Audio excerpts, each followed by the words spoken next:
I want to tell you about the most ordinary morning that turned into something I'll be carrying around for the rest of my life. It started at Heathrow, Terminal 5. A Tuesday, I think, though honestly the days blur when you fly as much as I did back then. I sold industrial valves. I know, glamorous. I spent half my life in airport lounges eating those little pots of yogurt and pretending the free coffee was good. So I wasn't looking for a story that day. Nobody is when these things happen. That's the whole thing about them. You're just standing in a queue, half asleep, scrolling your phone, and then the world taps you on the shoulder and says, "Pay attention. You're going to remember this one." Let me set it up for you properly because the small things matter here. They really do. It was October. That gray, wet London in autumn kind of morning where the sky just sort of hangs there like a wet towel. Rain wasn't falling so much as floating. You couldn't even open an umbrella against it.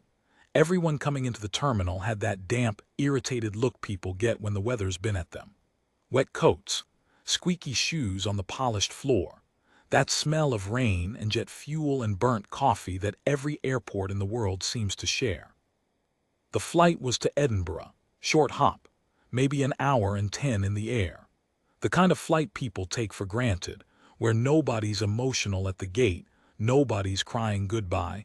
It's all just commuters and a few tourists and a sprinkling of stag-do lads still half drunk from the night before. I'd checked in online. Seat 14D, aisle. I'm a tall fella and the aisle is the only thing that keeps my knees from filing a complaint. I'd grabbed a coffee, I'd done my emails, I'd already started counting down the hours till I could be back home. And then I saw him. You'd have noticed him too. Everybody did, though most people pretended they weren't looking, the way the English do. He was an older man, late 60s, maybe early 70s, but the kind of older where you don't quite want to guess because his back was straight as a fence post, and there was something in the way he held himself that made old feel like the wrong word entirely. He stood the way a building stands, square, settled, like the ground under him had agreed to behave. He was wearing a dark blue suit, nothing flashy. Off the peg, I'd have said, but pressed to within an inch of its life. His shoes were polished so hard you could have checked your teeth in them. His hair was white and cropped short, military short, and his face was all weather and creases, the face of a man who'd spent a lot of years outdoors not complaining about it. But that's not what made people look. What made people look was the medal. He wore it on his left breast, just the one. A small bronze cross on a crimson ribbon, dull and old and not at all shiny, and if you didn't know what it was you might have walked straight past it. But I knew what it was. My granddad had told me about it once years ago in that hushed voice he saved for things he respected. The Victoria Cross. The highest award for valor in the whole of the British and Commonwealth forces. The one they give for the kind of bravery that most of us will never be asked for and, frankly, would probably fail at. They've only ever handed out a few hundred of them. Ever. In well over a century and a half. There are more people who have walked on the moon than there are living men entitled to wear that little bronze cross. And here one of them was, in a damp gray terminal at Heathrow, waiting to fly to Edinburgh like the rest of us. I noticed something else too. He had a small case beside him, hardshell, the kind you take into the cabin, and resting on the top of it, folded with the sort of care most people don't give to anything, was a coat. A guard's greatcoat, heavy, gray, and I thought, though I didn't know yet, he's one of them. He's a royal guardsman, or he was. A woman near me whispered to her husband, "Look at that gentleman, doesn't he look smart?" She had no idea, none of us did, not really. Now, here's a thing I've thought about a lot since. About how we move through the world surrounded by people whose lives would stop us dead if we knew even a tenth of them. The bloke making your coffee, the woman next to you on the train, the old man at the gate with one little medal on his chest. We pass them like furniture. And every now and then the curtain twitches and you get a glimpse of something enormous behind a face you'd otherwise have forgotten in 10 seconds.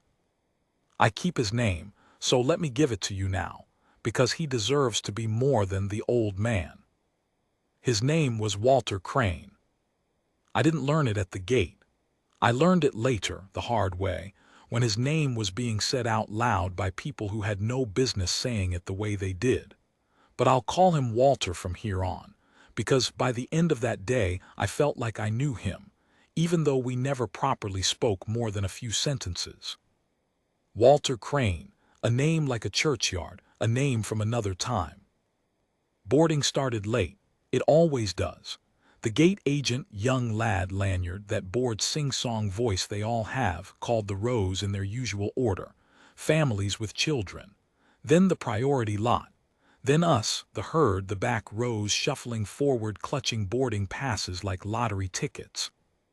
I noticed Walter didn't push forward. He waited. He let a young mum with a pram go ahead of him, and a couple of teenagers, and a businessman who clearly thought his time was more valuable than everyone else's combined. Walter just stood there with his hard case and his folded coat and that straight, patient back. And when his row was called, he walked down the jet bridge at an unhurried, even pace. I was a few people behind him.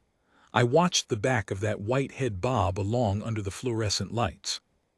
The plane was one of those narrow single-aisle jobs, 3 seats each side. Tight. You know the type.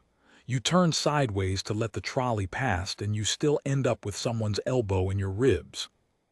I found 14D and sat down.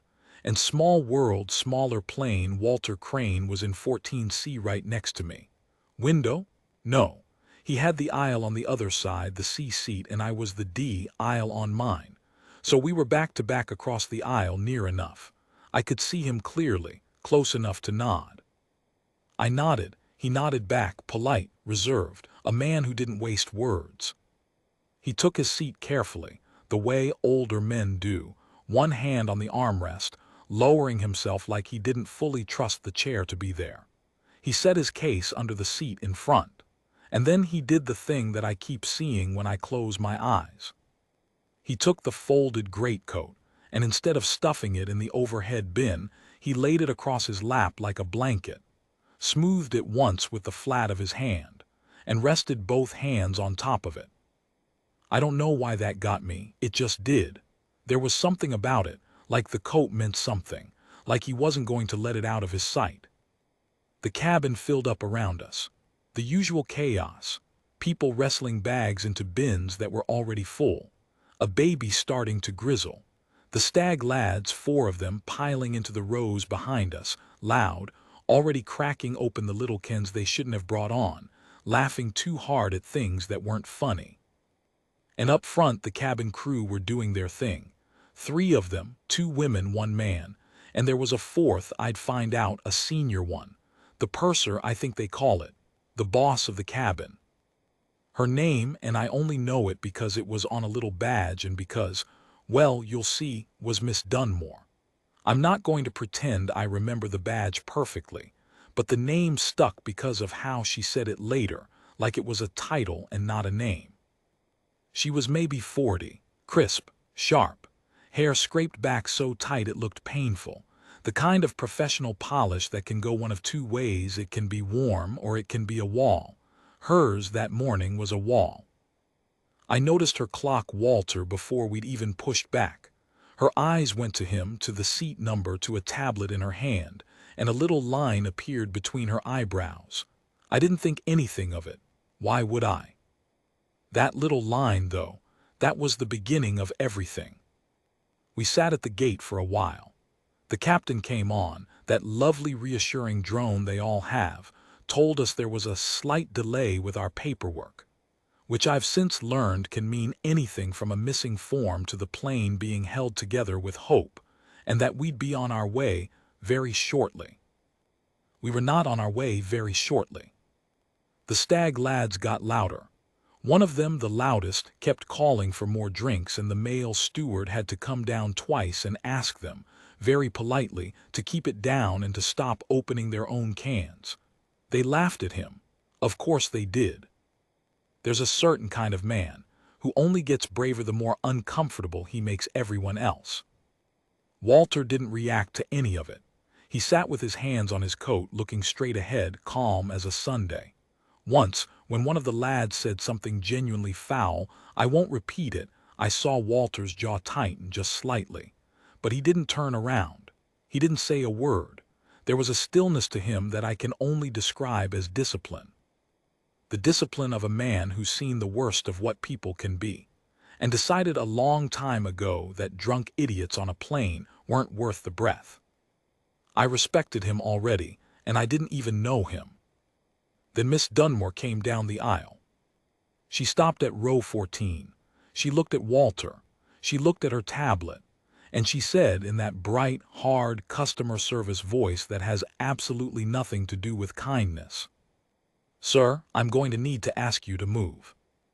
Walter looked up at her, mild, "I'm sorry." "Your seat.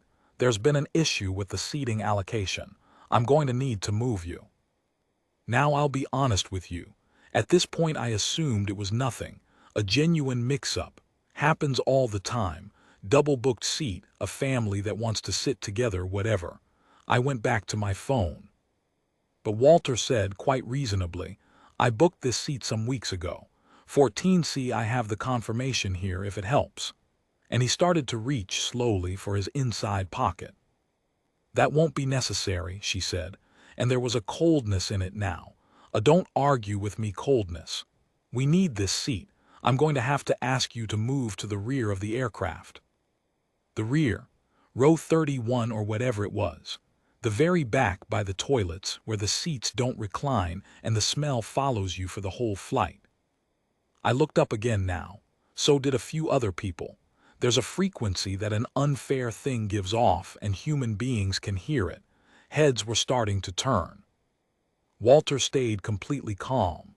"May I ask why? If the flight is full and someone needs this seat, I'm happy to understand the reason." And here's where my stomach did its first little flip, because Miss Dunmore lowered her voice, but not enough, and she said, "Sir, I'll be frank. We have a passenger who's expressed a preference about who they're seated next to, and it's our policy to accommodate that where we can." A preference about who they're seated next to. I want you to sit with that for a second, the way I had to. She was moving an old man, a man wearing the Victoria Cross, to the back of the plane because somebody didn't want to sit near him. I didn't understand it yet. Not fully.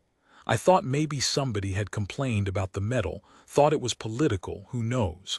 I genuinely couldn't make it add up. The man had done nothing. He'd sat there quiet as a mouse while drunk lads bellowed filth 2 rows back, and he was the problem. It was one of the stag lads, as it turned out, the loudest one. I pieced it together from what got said over the next 10 minutes. He'd apparently made some comment to the steward, half a joke, half a sneer, about not wanting to sit near the army bloke, about how it did his head in, some nonsense about Walter starring. Walter hadn't been starring at anything but the seat in front of him. But the lad had kicked up enough of a fuss, and the crew, instead of dealing with the actual problem, the drunk, loud, abusive passenger, decided the path of least resistance was to move the quiet old man who wouldn't make a scene. Because that's the thing about quiet, dignified people. The world learns very quickly that it can push them because they won't push back loudly, and so it pushes them, again and again, because it's easier than confronting the ones who shout. Walter looked at her for a long moment, and I'll never forget what he said. He said it softly, no anger in it at all, almost sad. "I see," he said, "and if I'd rather not move." Miss Dunmore's face hardened into something almost triumphant, like he'd given her what she wanted. "Then I'm afraid I'll have to report a passenger refusing crew instructions, and we can't depart until the situation is resolved. I'm sure you don't want to delay everyone." There it was, the trump card. "You'll be the reason we're all late." She was turning the whole cabin against him in advance, making him the villain of a story he hadn't even chosen to be in. And I watched this old man, this man with the rarest medal in the country pinned to his chest, a man who, I'd later learn, had run toward a thing that everyone else was running away from, a man who by every measure had earned the right to sit wherever he damn well pleased. I watched him weigh it up. I could see him doing the maths. Make a fuss, hold the flight become the story, or stand up quietly and walk to the back. And of course he chose to walk to the back, because that's who he was. He gathered his coat. He folded it again over his arm, that same careful fold. He reached down for his case, and as he did, the metal on his chest caught the cabin light. Just for a second, this dull little flash of old bronze, and I swear to you my throat closed up. He stood. He was a tall man, taller than I'd realized, his head nearly brushing the bins. And he said to her, with a courtesy that I found almost unbearable to watch, "Of course, I wouldn't want to inconvenience anyone."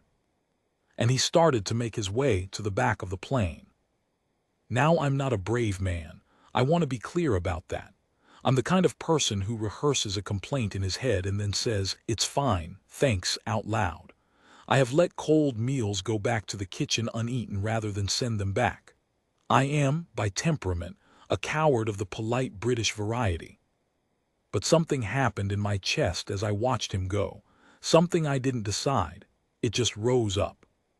I said, "Excuse me." Miss Dunmore turned, "Yes." "Why is he the one being moved?" My voice came out shakier than I wanted. "He's done nothing. The lads behind us have been a nightmare since they boarded. Why isn't one of them going to the back?"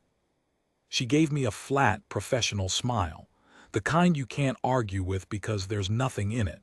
"Sir, this doesn't concern you. Please don't get involved." "It concerns me if you're moving do you even know what that metal is?" "Sir, sharper now. I won't ask you again." And here's my shame, and I'll own it. I sat back down. I did. I caved. That smile and that "I won't ask you again" did exactly what it was designed to do, and I folded like a cheap chair. But I wasn't the only one who'd noticed. A woman across the aisle and one row up had turned right around in her seat. 60s, sharp eyes, a Scottish accent when she spoke. She said, loud and clear, not caring who heard, "That's a Victoria Cross he's wearing. Do you understand that? That man has more honor pinned to his chest than this entire airline will earn in 100 years, and you're sending him to sit by the toilets." Oh, the cabin went quiet then. The good kind of quiet, the kind that's full of people suddenly listening. Miss Dunmore's smile flickered, just for a second. "Madam, I understand you're upset, but—" "I'm not upset," the Scottish woman said. "I'm ashamed. There's a difference. I'm ashamed to be sitting on this aircraft watching this." And this is when I knew the morning had properly turned, a young man near the front stood up. 20s, looked like a student, and he said, "Yeah, this isn't right. Why's he moving?" And someone else said, "What's going on?" And the murmur started to build, this low rolling thing like weather coming in. Walter, halfway down the aisle by now, stopped. He turned, and he held up one hand, not high, just a small gesture, the kind a teacher makes to settle a room, and he said, gently, "It's quite all right, please. Don't trouble yourselves on my account. I've sat in worse seats than the back of an aeroplane, believe me." And he smiled when he said it. A small, tired, kind smile. And I tell you, that smile did more damage to Miss Dunmore's position than all our shouting put together. Because you could see it on every face in that cabin. This man is being gracious about being humiliated, and that makes it 100 times worse. He turned to keep walking. And that's when the gate door, which we all assumed was closed, opened again. And a man stepped onto the aircraft. And nothing was the same after that. I'll tell you about him in a moment, because I need to slow down here, the way the whole world seemed to slow down in that cabin. The man who came through the door was not in uniform. He wasn't surrounded by guards, not visibly, though I'd later realize there were two men behind him who had that particular way of standing, that scanning the room way, that you only get from one line of work. He was an older gentleman himself, beautifully dressed. But quietly so, a dark overcoat, a gray suit underneath, polished shoes, the lot. And there was something about his face that snagged in my brain immediately, the way a familiar tune does before you can name it. I know that face. Where do I know that face from? The crew at the front knew. Oh, they knew instantly. The young female steward actually took a small step backwards, like the floor had moved. Miss Dunmore went very, very still. And the man, this gentleman who just walked onto a delayed domestic flight to Edinburgh, he didn't look at the crew at all. He didn't look at the queue of confused passengers. His eyes went straight down the cabin, past all of us, and they landed on one person. On Walter. On the old man standing in the aisle with a folded greatcoat over his arm and a Victoria Cross on his chest, halfway to the back of the plane. And this beautifully dressed stranger said, in a voice that carried without being raised, a voice that had clearly spent a lifetime being listened to.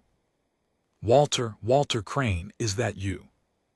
And Walter Crane, this mountain of a man, this pillar, this unshakable old soldier who hadn't blinked at drunk thugs or cold-eyed pursers, Walter Crane's whole face changed. His mouth opened slightly, and his eyes, his weathered old eyes, filled up. "Sir," he said, and his voice cracked clean in half on that one small word. "Your Majesty." "Your Majesty." The whole cabin heard it. The whole cabin breathed in at once. And I sat there in seat 14D with my heart going like a drum, thinking, the king, that's the king. King Edmund just walked onto our flight. I'll tell you what happened next. But I need to back up first, because to understand what came next, to really understand why a king crossed a crowded cabin with tears in his own eyes, you have to know what Walter Crane did on the day they gave him that medal. And that's a story about a bomb and a park, and a man who stood his post. I'll tell you that next. I told you I'd tell you about the bomb, so let me tell you about the bomb. I didn't know any of this on the plane, not yet. I learned it the way you learn most of the truly important things afterwards in pieces from people who'd been there or who'd read the file. But I'm going to give it to you all at once, the way it deserves to be told, because you can't understand the look on that king's face unless you understand what those two men had been through together. And they had. That's the thing nobody on that flight realized. The king and the guard weren't strangers, not even close. So go back with me. A long way back. Not all the way to the war Walter started in, I'll get to that, it matters, but to one particular morning, decades ago now, in the middle of London, on a bright cold day in early summer. Walter Crane was a young man then, 23, a guardsman in one of the household regiments, the ones you see standing outside the palaces in the tall bearskin hats, the ones the tourists poke and prod and try to make laugh. You've seen them. Everyone's seen them. Most people think they're decoration, a photo opportunity, a bloke in a funny hat who isn't allowed to smile. They are not decoration. They are soldiers, real ones, the kind who have served in real places and seen real things. The hat and the stillness are the least of what they are. Walter was good at it, better than good. There's a particular gift some men have for stillness, for standing for hours without complaint, without fidget, holding a thing inside themselves that most of us couldn't hold for 10 minutes. Walter had it. His sergeant used to say Walter could outstand a statue and make the statue feel guilty. On the morning I'm telling you about, Walter was on a ceremonial detail near one of the big royal parks. There was an event on, I won't get too specific because it doesn't matter and because the details got muddled in the retelling anyway. But the short version is this. There was a procession route, and crowds, thousands of them, families with children up on shoulders, flags, ice cream vans, that whole warm summer in London feeling. And dotted along the route at intervals were guardsmen like Walter, standing their posts, looking to the crowd like ornaments. And there was a young royal in the procession. A boy, really. A prince. About 9 years old at the time, sitting up in one of the carriages, waving the careful, practiced wave they teach them. The wave that says I see you and I'm pleased to be here even when a 9-year-old would rather be anywhere else. That boy was Edmund. The same Edmund who, decades later, would walk onto a delayed flight to Edinburgh and freeze the blood of an entire cabin by saying a quiet old man's name. Nobody knew the bomb was there. That's the horror of these things. It's always a beautiful day until it isn't. It had been left in a vehicle, parked along the route the night before, by people whose reasons don't deserve repeating and whose names I refuse to learn. It was timed, or triggered, the accounts differ, and frankly it doesn't matter to me which. What matters is what it did and what one man did about it. Walter told it years later. On the one occasion I know of where he spoke about it publicly, and even then in about 4 sentences because that was his way. Walter said the first thing he knew of it was the light, not the sound. The light came first. A white, total, swallowing light, and then a wall of air that picked him up off his feet and threw him back against the railings hard enough to crack 2 ribs and split his scalp open. Then the sound. He said the sound came after, which never made sense to him, and that he heard it more in his chest than his ears. And then the screaming. I'm not going to dwell on the screaming.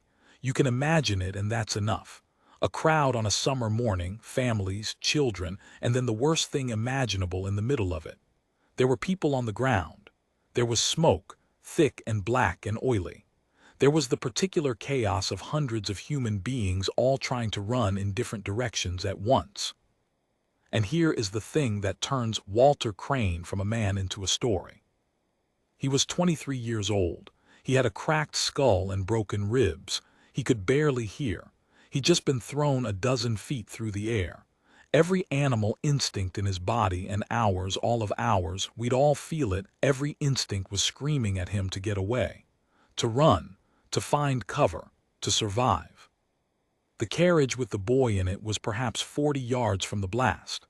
The horses had bolted, terrified, half-mad, dragging the carriage sideways into the railings, and the boy, Edmund, had been thrown down into the footwell, dazed, bleeding from a cut above his eye, with his protection officer slumped and unconscious beside him.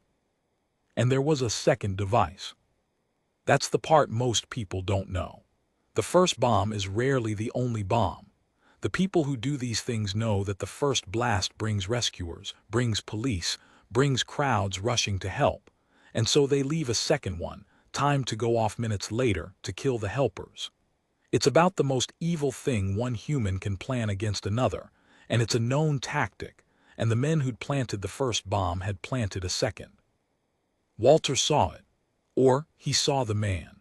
A man moving against the flow of the crowd, calm in the middle of all that panic, moving toward the carriage with something under his coat, and Walter, half deaf and half blind with his own blood, understood in an instant what calm in the middle of panic meant. He got up. He shouldn't have been able to, with those injuries. But he got up, and he ran, not away, toward, and he reached the carriage maybe 2 seconds before the man did. What happened next took about 11 seconds. There are people who timed it later from footage, from accounts. 11 seconds. Less time than it's taken you to read this paragraph. Walter put himself between the man and the boy. He took the device. There was a struggle. The man was younger and uninjured and desperate, and Walter, with 2 broken ribs and a cracked skull, fought him off the carriage, fought him back. And when it became clear the device was live and that there were seconds, not minutes, Walter did the only thing left to do. He took it and he ran the other way. Away from the carriage, away from the boy, away from the densest part of the crowd, toward the open ground of the park, with the thing clutched against his chest, counting in his head. He said this later. This is the detail that finished me when I read it, counting in his head not the seconds but the yards. How many more yards he could put between that bomb and those children before it went. He got 19 yards. It went off in his hands. He lived. I'll say that now, because I've been telling you this in a way that probably made you think he didn't. And that's not fair, and he lived.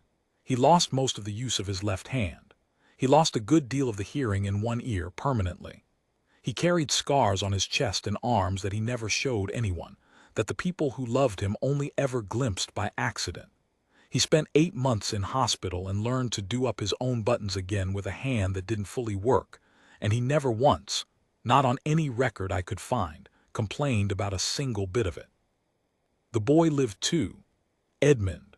Cut over the eye, frightened half to death, but alive, because a guardsman the crowd had walked past all morning like a piece of furniture had decided, in 11 seconds, that his life was worth less than a stranger's child's. They gave Walter the Victoria Cross. I read the citation once. It's public, you can find these things. I won't quote it because the language of citations is dry and formal, and it strips all the blood and terror out of it, turns it into phrases like, with complete disregard for his own safety. But I'll tell you what it means, underneath the dry words. It means a young man chose, in a fraction of a second, to spend his own body as a shield. And it means the country, which doesn't agree on much, agreed unanimously that this was the bravest thing a person can do. And here is the part that matters for our story, the part that explains the king. Edmund never forgot. He was 9. You'd think a 9-year-old might lose the thread of it, might grow up and let it fade into a half-remembered nightmare. But Edmund didn't.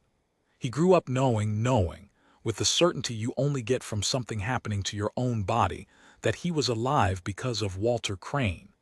He visited Walter in hospital, a small boy brought by his mother to sit by the bed of the man who'd saved him. He wrote to Walter every year after on the anniversary, a private letter never published, never made into a thing. When Walter married, Edmund sent a gift. When Walter's wife died decades on, a letter came, in a hand the whole world would have recognized, that simply said the right things, the human things, the things one grieving person says to another. They were not king and subject, those two. Or they were, but underneath that, and more than that, they were the boy and the man who'd stood between him and the dark. There is no relationship in the world quite like the one between a person and the stranger who chose to die for them, and then, inconveniently, lived. So when King Edmund walked onto that aircraft, and I still don't know the full why of it, whether it was the most enormous coincidence in the history of air travel, or whether some small machinery of fate had been at work, a delayed flight, a paperwork problem, the king's own travel plans crossing ours for reasons I'll come to. When he walked onto that plane and saw, halfway down the aisle, an old man with a folded greatcoat over his arm being sent to the back like an inconvenience. He didn't see an old man. He saw the person who'd saved his life, being humiliated, in front of a plane full of strangers, for the crime of sitting quietly and bothering no one. Now do you understand the look on his face? Right, let me take you back into the cabin, because I've been telling you the history, and meanwhile, in real time, an entire aircraft full of people was sitting in the most electric silence I have ever been part of. Walter Crane, is that you? Sir, your majesty. The king didn't wait for anyone to do anything. He didn't wait for the crew, who'd frozen solid. He didn't wait for the 2 quiet men behind him, who I now understood were protection officers and who were doing a very poor job of pretending to be relaxed. He just walked, straight down that narrow aisle, that beautiful overcoat brushing the seat backs on both sides, and he didn't stop until he was standing directly in front of Walter Crane. And then King Edmund did something I will be telling my grandchildren about. He took the old guardsman's hand, the left one, the ruined one, the one that didn't work properly, and I only understood the significance of that later. He took that hand in both of his, very gently, the way you'd hold something you were afraid of breaking, and he said, "What on earth are you doing standing in the aisle, Walter? Sit down. For heaven's sake, sit down." And Walter, this great stone pillar of a man, said, "They've asked me to move to the rear, sir. There's been a difficulty with the seating." The king went still. I've seen anger before, we all have. Loud anger, red-faced anger, the anger of the stag lads behind me. That's easy anger, it's cheap.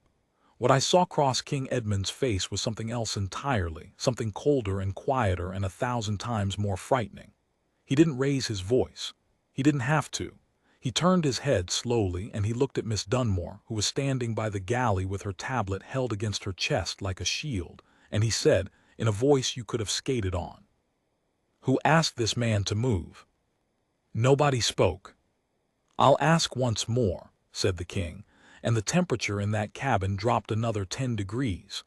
Who gave the instruction that this gentleman should be moved to the back of this aircraft? And Miss Dunmore, I'll give her this, she didn't run, though I think part of her wanted to sink through the floor, Miss Dunmore said in a small, dry voice. I did, Your Majesty. There was a passenger complaint, and our policy in such cases is to... A complaint, the king repeated, about him. Yes, sir. From whom? And the whole cabin, as one, turned to look at the stag lads. Oh, you should have seen them. The loud one, the ringleader, the one who'd been bellowing for drinks and sneering about the army bloke, he'd gone the color of old porridge. His mates had shrunk down in their seats like they were trying to fold themselves into the upholstery. The little cans they'd smuggled on were suddenly nowhere to be seen. The bravado that fills a man when he's drunk and surrounded by his pals and picking on someone who won't fight back. It had drained right out of him the moment a king's eyes found his face. The king looked at him for a long, long moment. He didn't say anything to him at all. He didn't need to. There are silences that say more than any words could, and that silence said, I know exactly what you are. Then King Edmund turned back to Miss Dunmore, and he spoke again quietly. And this is the part I want you to really hear, because it wasn't about rank, and it wasn't about him being a king. It was about something much older and simpler than that. Do you know, he said, what that is on his chest? Miss Dunmore looked at the medal. A military decoration, sir. It is the Victoria Cross, said the king.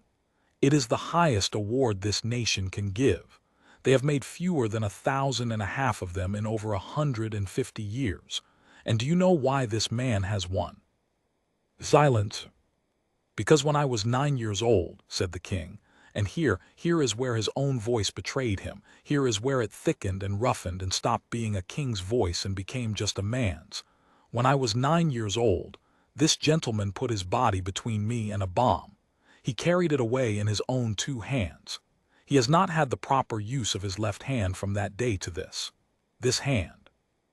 And he lifted Walter's ruined hand a little, still held gently in both of his, for the whole cabin to see. He gave me the years I have lived, every single one of them. I am standing on this aircraft because of him. You could have heard a pin drop. You could have heard a feather land. And you, said the king, turning the full weight of those quiet eyes back onto Miss Dunmore, were going to send him to sit by the lavatories. Because a drunk young man with no idea who he was sitting near found his presence. What was the word? Uncomfortable. I have never, before or since, watched a human being want so badly to cease to exist. Walter, God love him, was still trying to smooth it over. Even then. Sir, please, it's nothing, it was a misunderstanding. The lady was only following her. Walter, the king's voice softened the instant he turned it back to the old man, the way you'd lower a lamp. Walter, be quiet, just for a moment. You spent 11 seconds saving my life, and you have spent 50 years refusing to let anyone make a fuss about it. Allow me, just this once, allow me to make a fuss. And Walter Crane, Victoria Cross, 2 broken ribs, 19 yards, a hand that never worked right again. Walter Crane bowed his white head, and a tear ran down that weathered old face and dropped onto the gray folds of the greatcoat over his arm, and he said, so quietly I barely caught it. And yes, sir. I had to look away. I'm not ashamed to say it. I looked out my window at the gray Heathrow rain, and I blinked very hard, and I was not the only one in that cabin doing it. The Scottish woman across the aisle had given up entirely and was just openly weeping into a tissue. The young student near the front had his hand over his mouth. Even one of the protection officers, those granite-faced men, had something working in his jaw.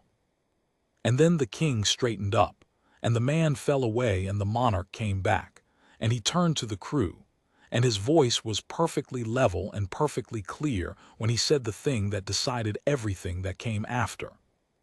Now, I should like a word with whoever is in charge of this aircraft, and then we are going to put right what has been done here, every bit of it.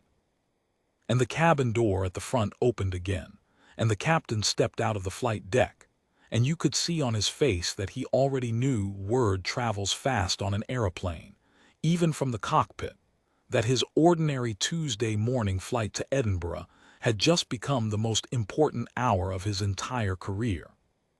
I'll tell you how it ended. I'll tell you what the king did, and what happened to Miss Dunmore, and what the loud lad behind me did that surprised everyone including himself.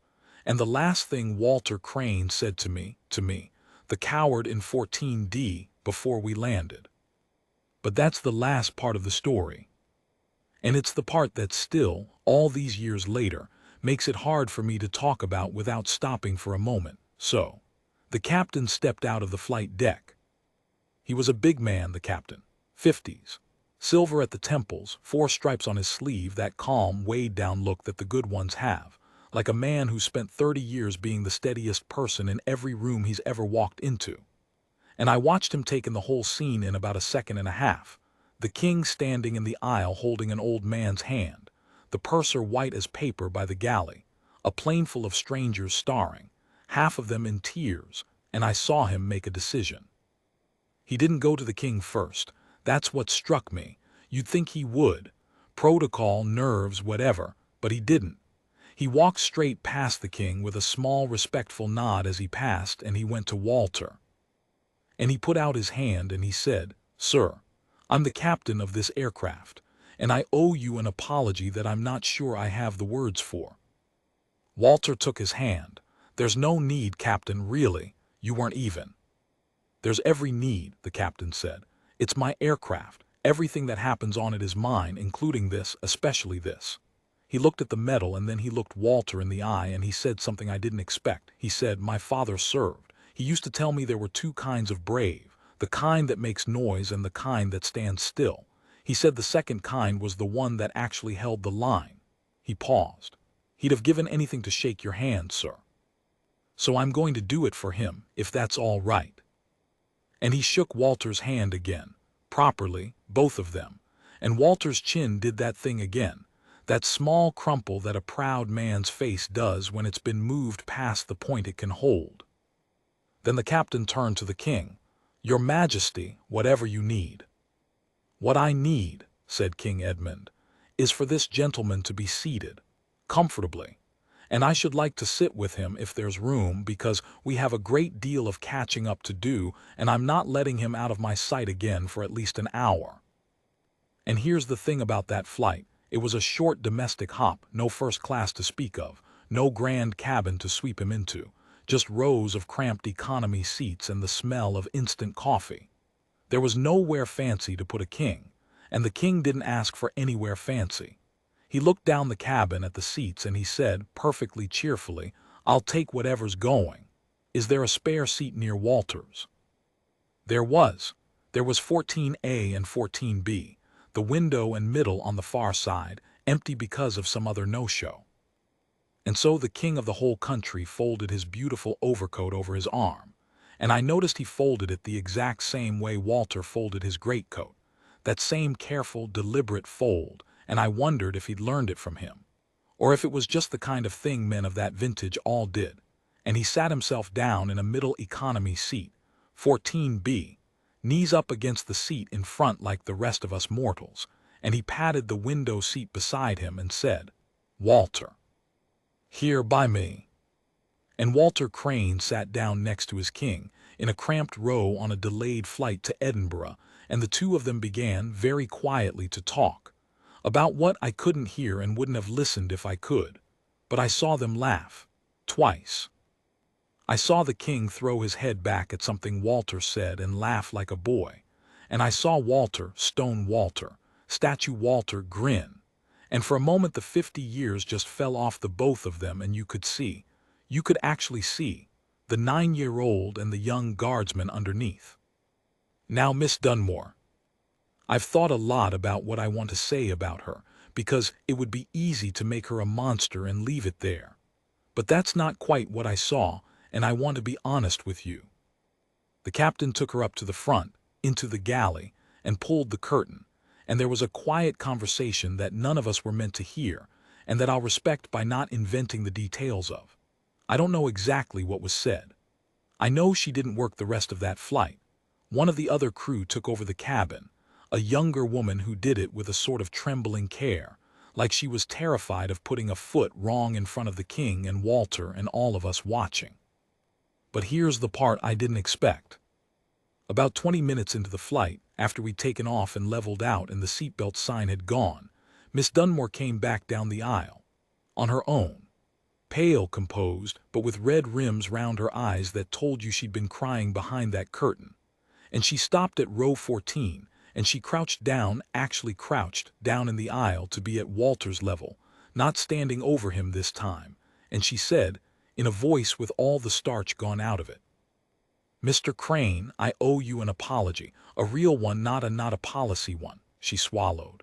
"I made a decision because it was easy, because you were the one who wouldn't argue and they were the ones who would. And that's the worst reason there is to do anything. I knew it while I was doing it. I did it anyway. And I'm sorry. I'm more sorry than I know how to say." And Walter looked at her, and I braced for I don't know what, for coldness maybe. He'd have been entitled to it. But Walter Crane just nodded slowly, and he said, "Do you know what the hardest thing about that medal is, miss?" She shook her head. "It's that people think it makes me special. It doesn't. I was a frightened boy who did one thing in 11 seconds half a century ago. The men who deserve it most are mostly dead. They're the ones who didn't get the 19 yards. He paused. "What I learned that day isn't that I'm brave. It's that any of us can be the person who does the easy, cruel thing or the hard, kind one. You made the easy one this morning.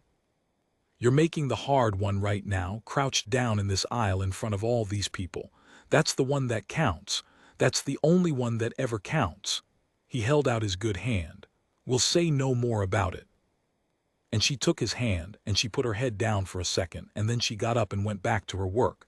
And she did the rest of that flight, I noticed, with a kind of gentleness toward every single passenger that hadn't been there before, topping up an old lady's tea twice, helping a mum with a fractious baby. Little things. I don't know if it lasted. I hope it did. I think a person can be turned around in a single morning if the morning's big enough, and that one was certainly big enough. The king watched the whole exchange from the seat beside Walter. He didn't intervene. He let Walter handle it, which was, I realized, its own kind of respect. He understood it was Walter's to forgive, not his. But afterwards he leaned over and said something to Walter, and Walter sort of shrugged, and the king smiled and shook his head like a man marveling at something. And I'd bet you anything he said something like, "Of course you forgave her. You would." And then there was the lad, the loud one. The stag party had gone very, very quiet after the king boarded. The whole back of the plane had. There's nothing like a brush with actual consequence to sober a man up, and a king staring into your face will sober you faster than a bucket of cold water and a strong coffee combined. About halfway through the flight, the loud lad got up. His mates tried to pull him back down. You could hear the urgent whispers, "Sit down, what are you doing, leave it," but he shook them off. And he came up the aisle. And he stopped at row 14, and he stood there, this big lad in his stupid matching stag t-shirt, this lad who'd caused the whole thing, and he was shaking. You could see it. The protection officers tensed. The whole cabin tensed. The king looked up at him, level and unreadable. And the lad said to Walter, "Not the king," he said. "I'm the one that complained about you." His voice cracked. He was younger than I'd thought, 22, 23 maybe. The same age Walter had been at the bomb. It occurred to me later, and I don't know why that detail haunts me, but it does. "I said I didn't want to sit near you. I said you were," I said stuff. "I was drunk and I was being exactly what my dad always said I'd turn into." He stopped, breathed. "And you carried a bomb 19 yards with your bare hands when you were younger than I am. And I complained about sitting near you on a plane." He couldn't go on for a second. Nobody made a sound. "I don't know how to say sorry for something like that," he said. There isn't a big enough sorry. But I wanted to stand here and say it to your face, because the least I can do is not be a coward about it, sir." And he sort of half saluted, this clumsy, untrained, heartfelt thing. a young man who'd never served trying to honor a man who had, and getting it wrong and getting it completely right. And Walter looked at him for a long moment. And then he did the thing that finished me off entirely, the thing I think about whenever I'm tempted to write someone off. He said, "Sit down, son." The lad blinked. "Sir, there's a spare seat across there. Sit down, tell me your name." And when the lad, baffled, sat in the empty 14E across the aisle, Walter said, "Now, you're going to a stag do by the look of you. Whose?" My mate Danny's, sir." "And what does Danny do?" And Walter Crane, I'm not making this up, I watched it happen. Walter Crane spent the next 10 minutes having an ordinary, kind, completely human conversation with the drunk young idiot who'd had him thrown out of his seat, asking about his life, his job, his dad who'd apparently been hard on him. And by the end of it, the lad wasn't shaking anymore, and at one point he laughed, a real laugh, surprised out of him. And Walter patted him on the shoulder with that ruined left hand and said something quiet, and the lad nodded like it was the most important thing anyone had ever said to him. I asked Walter about it later, I'll get to that, and he said, "Anyone can punish a man, takes nothing. The hard thing is to give him a way to become better than the worst thing he did. That boy's going to remember this flight for 50 years. I'd rather he remembered being given a chance than being put in his place." The king had listened to the whole thing with the strangest expression, something between heartbreak and pride. And when it was over, he leaned across Walter and said to the lad quietly, "You did a hard thing just now, young man, walking up here. I saw what it cost you. Don't forget you're capable of it." And the lad went the color of a beetroot and couldn't speak, and went back to his seat a different person than the one who'd left it. We landed in Edinburgh into more gray rain. Of course we did. There was a small crowd waiting on the ground that hadn't been there for an ordinary flight. Word had got out, the way it does. And there were officials and a car, and a little flurry of importance around the king as he prepared to get off. But before any of that, before he let himself be swept into the machinery of being a monarch again, King Edmund stood up in the aisle, and he raised his voice just enough to carry down the cabin, and he said, "Ladies and gentlemen, forgive me for interrupting your journey. I know you didn't expect company this morning." A ripple of nervous laughter. "I want to say one thing before we all go our separate ways. You watched something happen on this aircraft today. You watched a good man be treated badly, and then you watched a great many of you refuse to let it stand." He looked around at us, row by row, and I swear his eyes touched mine for half a second, and I felt it in my chest. A lady from Scotland who spoke up, a young man near the front, others. You didn't know who he was, you didn't know who I was. You just knew that a wrong was being done in front of you, and you decided not to be silent. That's the whole thing, you know, that's the entire thing. Not the medals, not the crowns, just ordinary people deciding not to be silent. He paused. Walter spent 11 seconds being brave so that I could have a life. The least the rest of us can do is spend the odd few seconds being brave so that a stranger can keep his dignity. Thank you, all of you. Safe onward travels. And then he helped Walter up, and the two of them went down the aisle together, the king with one hand under the old guardsman's elbow, steadying him, and every single person on that aircraft stood up. Nobody organized it. It just happened, row by row, this rolling, spontaneous standing. And as Walter passed, people put their hands together, quietly at first and then not quietly at all. And by the time the two of them reached the door, the whole cabin was on its feet, applauding an 80-something-year-old man with a dull bronze cross on his chest who'd spent the entire morning insisting it was nothing. No trouble. Please don't make a fuss. He stopped at the door. He turned. He looked back at all of us, all these strangers on their feet for him, and his old face just broke. Gently. The way a wall finally gives after holding back a sea for 50 years. And he didn't say anything. He just put his good hand flat over the metal, over his heart, and bowed his head to us. And then he was gone. I told you I'd tell you the last thing he said to me. It was at the carousel of all places. Baggage reclaim. The least dignified place on earth, all squeaking belts and people barging. The king had gone, swept off in his car to whatever a king does in Edinburgh.